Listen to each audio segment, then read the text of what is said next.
ایک دفعہ کی بات ہے، ایک خوبصورت چھوٹا سا گاؤں ایک الفاونچ پہاڑی کی پاکیزہ مانند چوٹی کے قریب واقع تھا۔ اس گاؤں میں ایک چالاک لڑکا نامی جیوکب کا رہنے والا تھا۔ جیوکب کا طبیعتی اور مصنوعی خیالات کی طرف دلچسپی تھی۔ اسے مشقت سے آرام دینے کے بجائے وہ دل لگی سے خوبصورت دیہاتی علاقے کو کھودنے کا شوق رکھتا تھا۔ ایک دن دھوپ میں چمکتے ہوئے جب جیوکب چروتھل میں اپنے ماں باپ کے مویشیوں کا خیال رکھ رہا تھا تو اس کے ذہن میں ایک شیطانی خیال آیا۔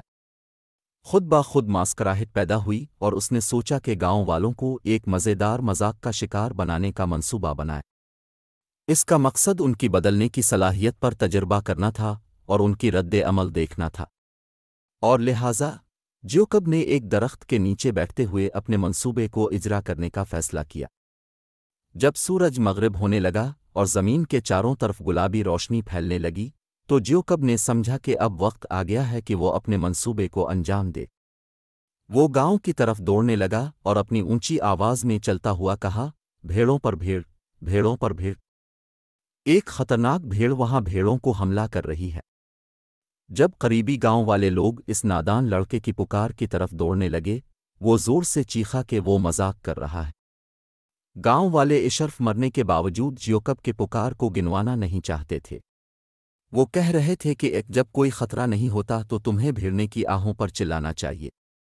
دنوں ماہ بیت گئے اور ماہ بیتے ماہوں میں بدل گیا، لیکن جیوکب کے مذاق کا اثر گاؤں والوں پر پڑ گیا تھا۔ انہوں نے اب جیوکب کی باتوں پر بھروسہ نہیں رکھا اور ان کے دعوے کو صرف ایک اور توہم سمجھتے تھے۔ جیوکب نے اس بات کا گھٹنے لگانا دیکھا تو اس نے خود کو روکنے کی کوشش کی، لیکن وسوسے کو مٹانے کی تماثل کرنا ناممکن ہوا۔ ایک دن دوپہر کو جب جیوکب ایک شاندار سیدھی درخت کی چھاؤں میں بیٹھا تھا، ایک ہیبت ناک سایہ گھاس کی گہرائی میں نظر آیا۔ زمین کانپنے لگی اور دور سے بھونکنے کی آواز آنے لگی۔ وہ اصلی خوف کی علامتیں تھیں، جبکہ جیوکب نے دیکھا کہ ایک خطرناک بھیڑ پہاڑی گھاس کی طرف بڑھ رہی ہے۔ خوفزدہ ہو کر جیوکب نے مدد کی پکار لگائی، لیکن اس بار اس کی آہوں پر کوئی توجہ نہیں دی گئی۔ گاؤں والے، جو اب جیوکب کے جھوٹوں سے پرتھا ہو چکے تھے، اس کی طلب کی پکار کو نظر انداز کرتے رہے، یقین رکھتے کہ یہ دوسرا مذاق ہے۔ اسی دوران بھیڑوں کے نزدیک وہ بھیڑ پہاڑی کو نزدیک ہوتی دیکھا۔ ایک خوفناک بھیڑ با قدرتی بھوک کے ساتھ قریب آ رہی تھی۔ جیوکب نے معصوم بھیڑوں کو خوف کے منظر کے سامنے دیکھتے ہوئے دل توڑ دیکھا۔ گھٹنے جھکتے ہوئے جیوکب نے ماڑیوں کو بچانے کے لیے میدان میں دوڑا، لیکن یہ باریک بات ہو گئی کہ وہ گاؤں والوں کو بات کرنے کے لیے دوڑا، یقین رکھتے کہ اب وہ دوسری مذاق کر رہا ہے۔ دل توڑ دیتی تصاویر کے سامنے پہنچنے پر جیوکب نے میڈب میں پہنچتے ہوئے گھروں کے باہر تیزی سے چلتے ہوئے گاموہے کی طرف دوڑا۔ لوگ بھاگتے دیکھے گئے، لیکن جب وہ میدان میں پہنچا تو وہ وحشی بھیڑ کی طرف دیکھا۔ اپنی بے بسی کے سامنے جیوکب نے وہ حقیقت کا منظر دیکھا کہ بھیڑ کو تشدید کرتی جانور گھاس میں ڈوب کر بہت قریب آ گئی ہے۔ بچ گئی میں ان سوہے سے جیوکب نے دیکھا کہ گاؤں والے حادثے کی تشویش کے باعث فوراً میدان میں پہنچے۔